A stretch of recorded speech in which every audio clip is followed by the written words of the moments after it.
ಯೂಟ್ಯೂಬಲ್ಲಿ ಕ್ಲಿಕ್ ಮಾಡಿ. ಈ ಥರ ಡಿಸ್ಪ್ಲೇ ಕಾಣುತ್ತೆ. ಪ್ಲಸ್ ಬಟನ್ ಮೇಲೆ ಕ್ಲಿಕ್ ಮಾಡಿ ಮತ್ತು ನಿಮಗೆ ವಿಡಿಯೋ ಅಪ್ಲೋಡ್ ಮಾಡಬೇಕನ್ಸುತ್ತೆ ವಿಡಿಯೋನ ಕ್ಲಿಕ್ ಮಾಡಿ. ನಾನೊಂದು ಇಲ್ಲಿ ವಿಡಿಯೋನ ಕ್ಲಿಕ್ ಮಾಡುತ್ತೇನೆ.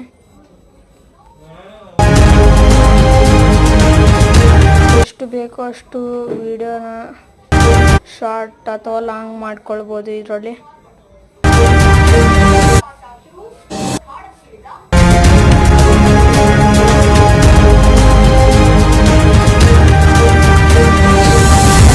ಕ್ಲಿಕ್ ಮಾಡಿ. ಲೋಡಿಂಗ್ ಆಗುತ್ತೆ ಸ್ವಲ್ಪ.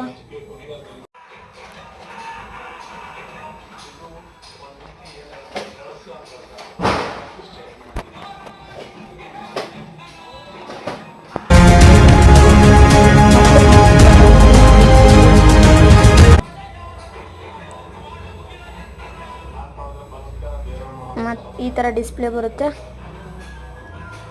ಅಲ್ಲಿ ನಿಮಗೆ ಏನು ವಿಡಿಯೋ ಟೈಪ್ ಮಾಡಬೇಕನ್ಸುತ್ತೆ ಮಾಡಿ ಮತ್ತು ಶಾರ್ಟ್ ಮೇಲೆ ಕ್ಲಿಕ್ ಮಾಡಿ.